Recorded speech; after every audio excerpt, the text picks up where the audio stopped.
ইন্না লিল্লাহি ওয়া ইন্না ইলাইহি রাজিউন, ইন্না লিল্লাহি ওয়া ইন্না ইলাইহি রাজিউন পড়তে পড়তে চোখের পানি ছাড়ে।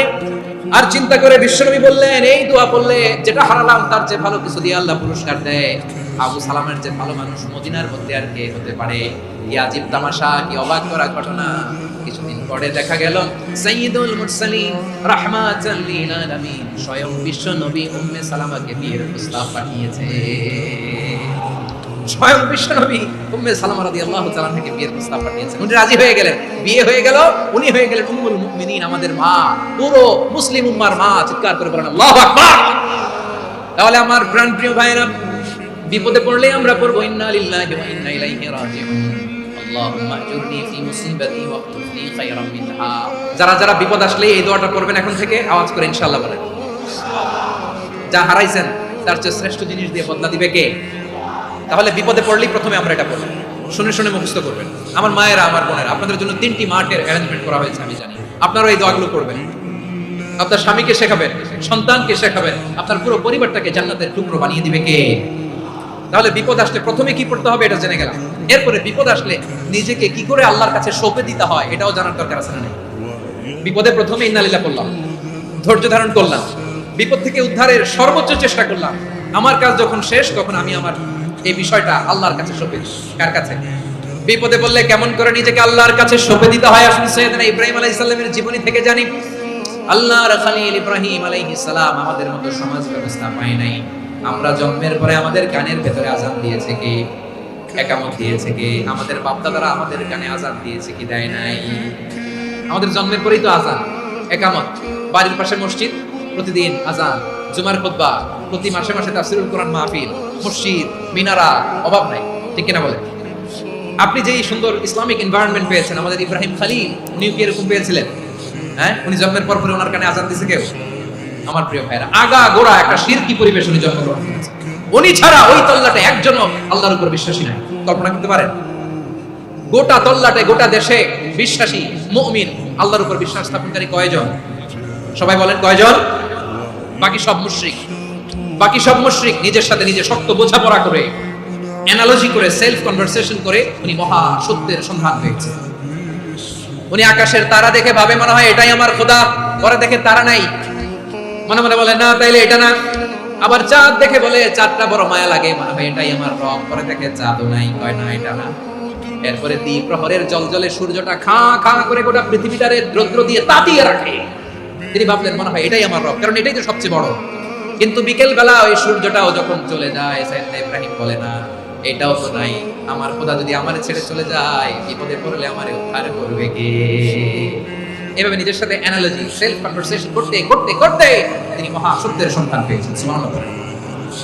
সব শেষে তিনি ডিসিশন নিয়ে ঘোষণা দিলেন, ইন্নী ওয়াজ্জাহাতু ওয়াজহিয়া লিল্লাযী ফাতারাস সামাওয়াতি ওয়াল আরদা হানিফান ওয়া মা আনা মিনাল মুশরিকিন। নিশ্চয় আমি এমন সত্তার দিকে মনোনিবেশ করলাম, মুখাপেক্ষী হলাম, যিনি আকাশ বানিয়েছেন, জমিন বানিয়েছেন, আমি মুশরিক নই। পারতেন? আপনি পারতেন? কেউ নাই, লক্ষ লক্ষ মুশরিক, আপনি একা। ওনার মতো এরকম বিচক্ষণতা দিয়ে আল্লাহরে খুঁজে পাইতে পারতেন আপনি? কি নবী ছিল, আল্লাহকে খুঁজে পেয়েছে। যখন আল্লাহর ইবাদত শুরু করলো, এই কথা ছড়ায় পড়লো চারদিকে। নমরুদ সাইয়েদনা ইব্রাহিমকে ডেকে পাঠালেন। নমরুদ বলে, ইব্রাহিম তুমি নাকি মূর্তির পূজা না করে কোন নতুন রবের ইবাদত করো, কে তোমার রব? সাইয়েদনা ইব্রাহিম বললেন, রব্বি আল্লাযী ইউহয়ী ওয়া ইউমীত, আমি এমন রবের ইবাদত করি যিনি জীবন দেন, যিনি মৃত্যু দেন। নমরুদ বলেছে, নাকি তোমার রব জীবন দেয়, মৃত্যু দেয়? আর এটা তো আমি দেই, আমিও তো জীবন দেই, আমিও তো মৃত্যু দেই। সাইয়েদনা ইব্রাহিম বললেন, কেমন করে তুমি জীবন দাও, মৃত্যু দাও, একটু দেখাও তো। নমরুদ জেলখানা থেকে দুজন কয়েদি ডেকে আনলো। কয়েদি এনে অর্ডার করলো, একটাকে এখনই শিরোচ্ছেদ, হেড অফ, ডেথ পেনাল্টি, মৃত্যুদণ্ড দেয়া হবে, ফিনকি দিয়ে রক্ত বের হবে। নমরুদ বলে, দেখো দুজনকে ধরে আনলাম, একজন কয়েদিকে দিলাম ডেথ পেনাল্টি, মৃত্যুদণ্ড, ওরে মৃত্যু দিলাম। আরেকজন যে দাঁড়িয়ে আছে, চাইলে ওরেও আমি মৃত্যুদণ্ড দিতে পারি, কিন্তু না, ওরে আমি দিব না, ওরে আমি বাঁচায়া দিলাম, ছেড়ে দিলাম, মানে জীবন দিলাম। দেখো ইব্রাহিম, তোমার চোখের সামনে একজনের মৃত্যু দিলাম, আর একজনের জীবন দিলাম। আপাত দৃষ্টিতে তাই তো, একজনের তো জীবন দিল, আরেকজনের মৃত্যু দিল। সাইয়েদনা ইব্রাহিম এবার বিপাকে পড়ে গেলেন।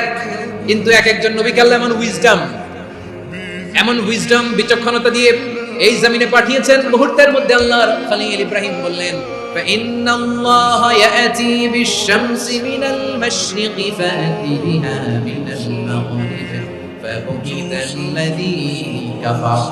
আল্লাহর খলিল ইব্রাহিম বললেন, নমরুদ বুঝলাম তুমি জীবন দাও, মৃত্যু দাও দেখলাম, কিন্তু আমার রব, আমার আল্লাহ প্রতিদিন সকালবেলা উষা লগ্নে ওই পূর্ব দিগন্ত থেকে সূর্যটাকে উদিত করেন, সাঁঝের বেলা, বিকেল বেলা, গধূলি লগ্নে, সন্ধ্যা বেলা ওই দ্বিপ্রহরের জল জলে সূর্যটাকে পশ্চিম দিগন্তে ডুবিয়ে দেন। মানে সকালবেলা পূর্ব দিক থেকে উদিত করা সূর্যটাকে পশ্চিম দিকে বিকেলে তিনি ডুবিয়ে দেন। তুমি যদি পারো ওই সূর্যটাকে পশ্চিম দিক থেকে উদিত করে পূর্ব দিকে ডুবিয়ে দাও। সুবহানাল্লাহ পড়বেন না? দেখেন, ইনস্ট্যান্ট ইন্টেলেক্ট, মুহূর্তে বিচক্ষণতা, উইজডম কাকে বলে? নমরুদ পারবে? নমরুদের বাপ পারবে? ওর দাদা, ওর 14 গোষ্ঠী, গোটা বিশ্বের সব ক্ষমতাধর রাষ্ট্রনায়করা একসাথে হলে পারবে? বা বুহিদাল্লাযী কাফার পারে নাই, ব্যর্থ হয়েছে। এবার তেলে বেগুনে জ্বলে উঠেছে, রেগে মেগে আগুন বলে ফালকুহু ফিল জাহিম। ওর সাথে তর্ক নাই, না পেরে এবার এটা আগুনে ফেলা। বিশাল বিশাল গাছ কেটে লাকড়ি এনে আগুনের কুণ্ডলি বানানো হলো, দাও দাও দাও দাও করে আগুন জ্বলে। আল্লাহর খলিল ইব্রাহিমকে আগুনে নিক্ষেপ করা হবে। আল্লাহর খলিল সাইয়েদনা ইব্রাহিমের হাতের মধ্যে রশি দিয়ে টাইট করে বাঁধা হলো, পায়ের মধ্যেও টাইট করে রশি দিয়ে বাঁধা হলো। আল্লাহর খলিল ইব্রাহিমকে আগুনের কুণ্ডলির মধ্যে ফেলা হবে। ওমিয়া, আপনি যে বিপদের কারণে ভয় পান, হতাশ হন, এটা কোনো বিপদ? ওনার বিপদের সামনে এটা কোনো বিপদই না, এটা কোনো বিপদই না। হাত পা বেঁধে টাইট করে নিক্ষেপ করা হবে, সিম্পলি ফেলা যাবে না, কারণ দাও দাও করে দ্য ব্লেজিং ফায়ার, এমন আগুনের কুণ্ডলি, কাছে যাওয়া যায় না, আগুনের উত্তাপে নিক্ষেপ করা। হাতে রশি বেঁধে, পায়ে রশি বেঁধে আল্লাহর খলিল ইব্রাহিম আলাইহিস সালামকে আগুনের মধ্যে নিক্ষেপ করা হবে। এটার বলে অগ্নি পরীক্ষা। উনি অগ্নি পরীক্ষার সম্মুখীন হয়েছে। এজন্য কঠিন পরীক্ষাকে আমরা অগ্নি পরীক্ষার সাথে তুলনা করি, ঠিক কি না? সাইয়েদনা জিবরাইল এসে বললেন, ও আল্লাহর খলিল, ওরা তো আপনার হাতও বেঁধে ফেললো, পাও বেঁধে ফেললো, নড়াচড়ার সুযোগ নাই, বলেন আমি জিবরিল ফেরেশতা আপনার জন্য কি করতে পারি? আল্লাহর খলিল ইব্রাহিম বলেন, ও জিবরাইল, তোমার কাছে আমার কোনো চাওয়া পাওয়া নাই। সুবহানাল্লাহ বলেন, তোমার কাছে বলার কিছু নাই, তোমার সাহায্যের আমার দরকার নাই। সাইয়েদনা ইব্রাহিম আলাইহিস সালামকে হাতে পায়ে রশি বেঁধে, হাত পা বাঁধা অবস্থায় জ্বলন্ত অগ্নিকুণ্ডে যখন নমরুদের দলবল নিক্ষেপ করবে, আল্লাহর খলিল কিভাবে নিজেকে আল্লাহর কাছে সঁপে দিয়েছেন, পটুয়াখালীর ভাইরা খেয়াল করে শুনুন। হাত পা বেঁধে আল্লাহর খলিলকে যখন নিক্ষেপ করা হবে, তিনি মুখ ফুটে বলে ফেললেন, হাসবুনাল্লাহু ওয়া নি'মাল ওয়াকিল। হাসবুনাল্লাহু ওয়া নি'মাল ওয়াকিল, আমার জন্য আল্লাহই যথেষ্ট, আমার জন্য আল্লাহই যথেষ্ট। তিনি আমার সবচেয়ে বড় গার্ডিয়ান, তিনি আমার সবচেয়ে বড় অভিভাবক। জিবরাইলের সাহায্যের অফারকে ফিরিয়ে দিলেন, দুনিয়ার বুকে কারো কাছে কিছু বলেন নাই, মুখ ফুটে বলেছেন হাসবুনাল্লাহ। ও আমার পটুয়াখালীর প্রাণের ভাইয়েরা খেয়াল রাখবেন, কোন বান্দা তার হাতে থাকে সব চেষ্টা টুকুন করার পরে মুখ ফসকে মুখ দিয়ে যখন বলে ফেলে হাসবুনাল্লাহ, বান্দা যখন হাসবুনাল্লাহ বলে ফেলে, ওই ব্যাপারটা ডিল করার দায়িত্ব স্বয়ং আল্লাহ আরশের উপর থেকে নিয়ে নেয়। আপনি যখন বলে ফেলবেন হাসবুনাল্লাহ, এটা ডিলিং করবে কে তখন?